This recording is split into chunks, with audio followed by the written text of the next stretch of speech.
देखिए, अभी हम लोगों का आज के डेट में 7 करोड़ 67 लाख मतदाता है, जिसमें 4 करोड़ 1 लाख पुरुष मतदाता है, 3 करोड़ 65 लाख महिला मतदाता है, 2208 थर्ड जेंडर है, और इस प्रकार हम लोग का कुल मिलके 7 करोड़ 67 लाख है हम लोग का कुल मतदाताओं का संख्या। जेंडर रेशियो में बहुत इम्प्रूवमेंट हुआ है। अभी आज के डेट में हम लोग 911 पर पहुंच गया है। 2011 का सेंसस के मुताबिक बिहार राज्य का सेंसस रेशियो 918 था। हम लोग धीरे धीरे उस फिगर पर हम लोग पहुंच रहे हैं। सर्विस इलेक्टर्स जो हमारा मिलिट्री पैरामिलिट्री में है, उन लोगों का भी संख्या में वृद्धि हुआ है। अब 1,68,000 लोग हैं जो पोस्टल बैलेट के थ्रू हमको वोट डालते हैं। इस बार पीडब्ल्यूडी वोटर्स को जो 40% से अधिक विकलांगता है, उन लोगों के लिए पोस्टल बैलेट की व्यवस्था है। हम लोग का कुल मिलकर के 7,42,000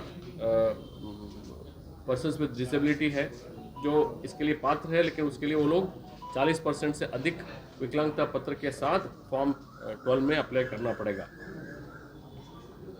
एज कोहॉर्ट वाइज हम लोग बता दें कि 18-19 वाला जो है वो सबसे न्यूनतम रहा।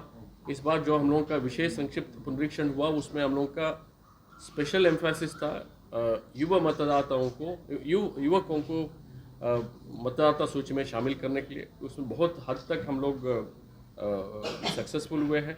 आप लोगों को मैं बता दूं कि हम लोगों का जो 29 साल से नीचे वाला में हम लोगों का करीब 1,73,00,000 मतदाता है। इसलिए हम लोग सारी कॉलेजेस में, यूनिवर्सिटी में स्पेशल कैंपेन चला रहे हैं कि वोटर लिस्ट में नाम जुड़वाना ये काम हुआ तो उतना ही इम्पोर्टेंट काम है निर्वाचन के दिन में घर से निकल के आकर के मतदान करना। तो उसके लिए हम लोग स्पेशल प्रोग्राम हम लोग चलाए हैं। पहले हम लोग का लास्ट बिहार इलेक्शन में ये पर्सन्स विद डिसेबिलिटी और 80+ वोटर वाला, आप सब लोग जानते हैं कोविड वाला, ये 3 स्पेशल कैटेगरी वाला फर्स्ट बिहार जनरल इलेक्शन था 2020 में, जो विधानसभा के लिए हुआ था, जिसमें ये एब्सेंटी वोटर्स शुरू हुआ ये 3 कैटेगरी के लिए।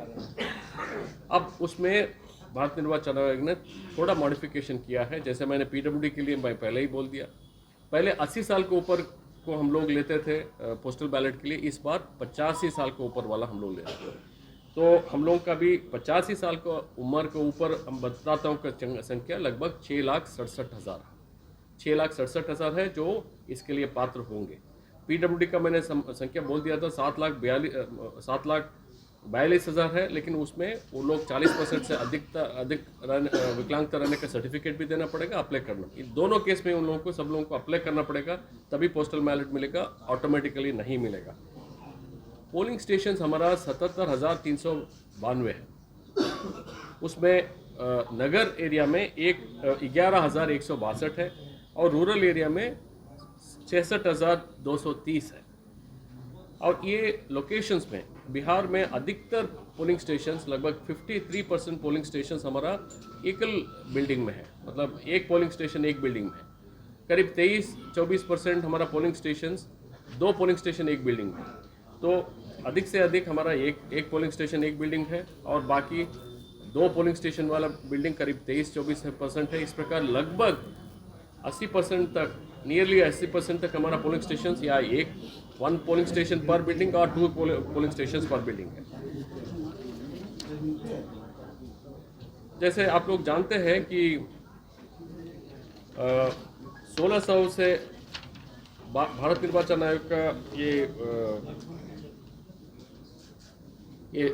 गाइडलाइन है कि 1500 अधिकतम हमारा इलेक्टर्स हो सकता है। हम लोग 1500 से ऊपर वाला को भी हम लोग आइडेंटिफाई किया है कितना पोलिंग स्टेशन है, और उसमें भारत निर्वाचन आयोग का जो गाइडलाइंस है उसके मुताबिक हम लोग, जैसे 1500 से ऊपर हमारा 447 पोलिंग स्टेशन है बिहार में, उसमें हम लोग को ऑक्सिलरी पोलिंग स्टेशन बनाना पड़ेगा।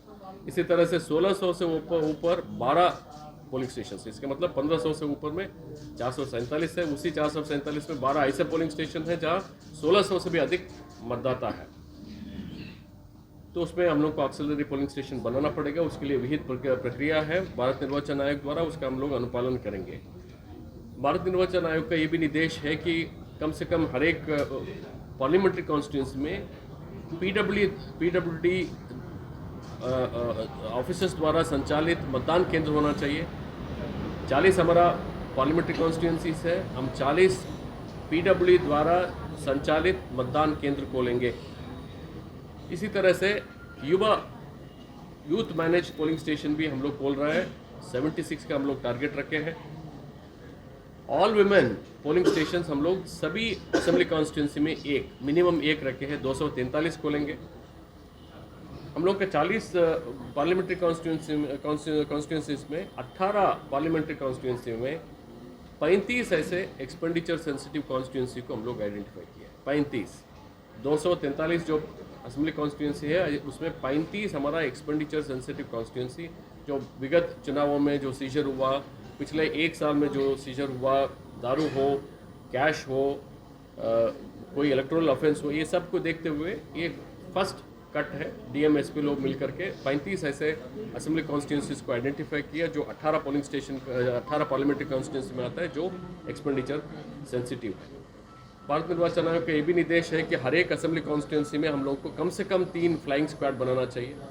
आप अवगत है कि C-Vigil एक ऐप है इलेक्शन कमीशन ऑफ इंडिया का, जो विजिलेंट सिटीजन बोलता है। कोई भी मतदाता नागरिक अगर MCC का वायलेशन हो रहा है तो तुरंत उसमें कंप्लेंट दर्ज कर सकता है। उनका डिटेल्स, उनका नाम, नंबर, ये सब 100% सीक्रेट रखा जाता है। 100 मिनट्स के अंदर में उसमें कार्रवाई होना, ये तभी संभव है जब हमारा फ्लाइंग स्क्वाड जाके उसमें टाइम शेड्यूल फिक्स्ड है 25 मिनट में। और मैं बिहार से संबंधित निर्वाचन का सूचना आप लोगों को देना चाहता हूँ। जैसे आप अवगत है कि बिहार राज्य UP और वेस्ट बंगाल के साथ सात चरण में लोकसभा इलेक्शन होगा बिहार राज्य में।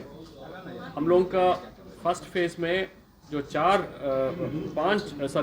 पार्लियामेंट्री कॉन्स्टिट्यूंसी है, औरंगाबाद, गया, नवादा, जमुई, होली का फेस्टिवल भी है, प्लस हम लोग का जो चैती चाट भी है। आज माननीय मुख्य निर्वाचन आयुक्त ने भी इसका मेंशन किया। बाकी पूरा देश का जो शेड्यूल है फर्स्ट फेज का, उससे हम लोग हट के है फॉर द सेक ऑफ चैती चाट।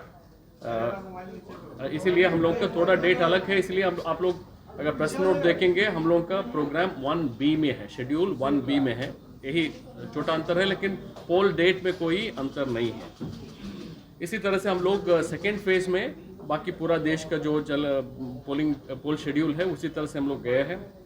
उसमें हमारा 5 पार्लियामेंट्री कॉन्स्टिट्यूंसी है। पहले में 4, सेकेंड में 5 है, तीसरा में भी हमारा 5 है, उसके बाद चौथा में हम लोगों का 5 है, 5वें में हम लोग अगेन 5 है। छठा फेज से हमारा पार्लियामेंट्री कॉन्स्टिट्यूंसीज बढ़ना शुरू हो जाता है। 8 कॉन्स्टिट्यूंसी है और छठा में, और 7 में भी 8 कॉन्स्टिट्यूंसी। तो हम लोग नीचे से शुरू करेंगे, जो झारखंड बॉर्डर से, झारखंड से हम लोग शुरू करते हैं, उसके बाद उत्तर तरफ से जाते हैं, वेस्ट में हम लोग कंक्लूड करते हैं। इसके अलावा हम लोग एक आयका है जो भोजपुर जिला में उधर वैकेंसी क्रिएट हुआ है। आयगांव आरा में डिस्क्वालिफिकेशन के चलते, उसमें भी भारत निर्वाचन आयोग ने उप निर्वाचन का घोषणा की है कि 7वां फेज का जो हमारा शेड्यूल है उसी के साथ हमारा बाई इलेक्शन भी होगा लेजिस्लेटिव असेंबली के लिए। आयगांव आरा जिला में 7वां फेज का जो हमारा पोलिंग शेड्यूल है उसी के साथ इसका